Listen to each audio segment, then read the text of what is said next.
Bismillahirrahmanirrahim. Assalamualaikum warahmatullahi wabarakatuh.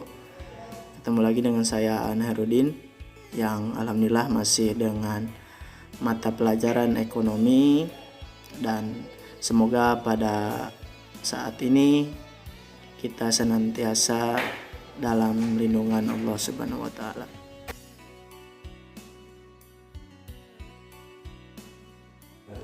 Alhamdulillah, pada kesempatan ini kita masih belajar tentang perusahaan dagang yang masih dengan materi minggu lalu, yaitu tentang karakteristik perusahaan dagang.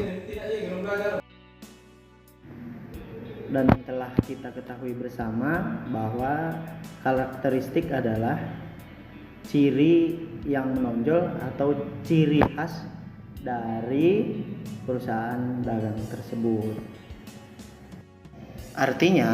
Berarti ciri tersebut yang membedakan antara perusahaan dagang dengan perusahaan jasa.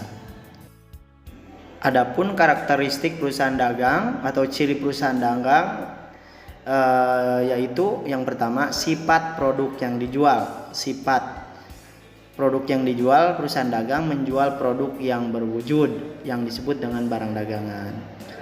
Sebab itu, barang dagangan yang dijual oleh perusahaan dagang dapat dilihat dan disentuh wujudnya baik dalam bentuk padat, cair maupun gas. Berarti beda dengan perusahaan jasa, yaitu tidak dapat dilihat namun bisa dirasakan manfaatnya. Dan adapun untuk menjaga kualitasnya, biasanya barang dagangan dipercantik dengan kemasan serta memiliki batas kadaluarsa. Biasanya dipercantik itu untuk memikat seorang pelanggan atau pembeli supaya ingin membeli produk yang kita buat. Atau juga dengan dicantumkan kadaluarsanya, karena biasanya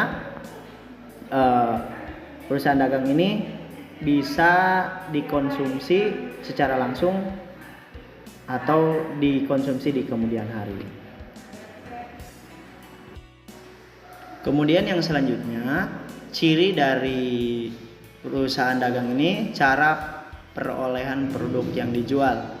Adapun cara memperoleh produk yang dijual adalah dari perusahaan manufaktur atau perusahaan yang mengolah barang setengah jadi menjadi barang jadi yang siap untuk dijual. Jadi ada kerjasama lagi dengan perusahaan lain atau perusahaan manufaktur biasanya disebutnya. Dan setelah itu biasanya dipasarkan kembali ke pasar-pasar atau ke PT-PT yang membutuhkan barang tersebut. Atau bisa juga bekerja sama dengan perusahaan jasa.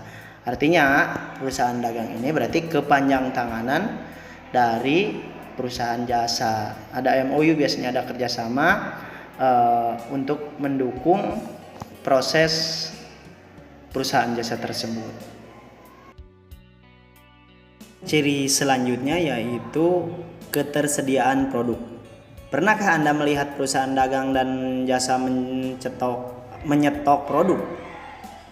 Biasanya untuk melangsungkan usahanya, perusahaan jasa melakukan stok barang dagangan sehingga dapat menghindari terjadinya kekosongan barang yang berpotensi menimbulkan kerugian. Sebab itulah perusahaan dagang memerlukan ruangan khusus yang disebut dengan gudang yang berfungsi menyimpan stok barang agar suatu barang yang ingin dipasarkan masih banyak. Kemudian yang keempat yaitu ciri selanjutnya penggunaan produk. Karakteristik selanjutnya itu penggunaan produk yang dijual oleh perusahaan dagang. Ini dapat dipisahkan, di mana saat Anda membeli suatu barang bisa dikonsumsi saat itu atau dikonsumsi di kemudian hari atau di dalam waktu yang berbeda. Dalam hal ini beda dengan perusahaan jasa yang ketika kita membeli produk dan dipakai itu hanya sekali pakai, tidak bisa digunakan lagi di kemudian hari gitu.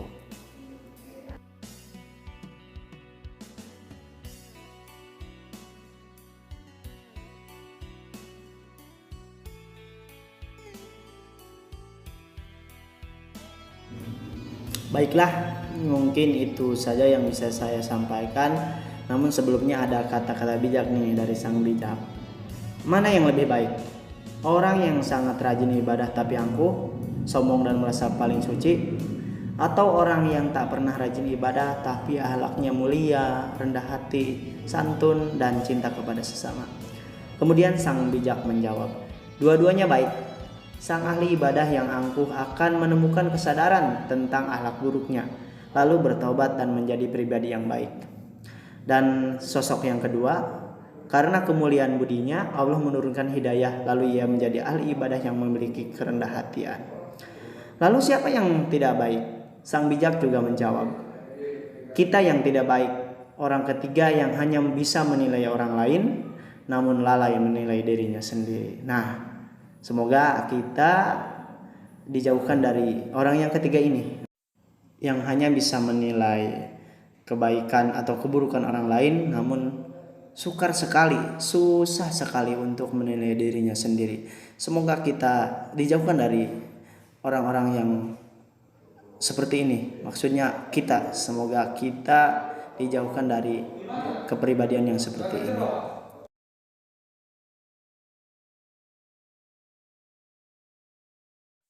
Mungkin itu saja. Terima kasih atas perhatian. Mohon maaf segala kekurangan.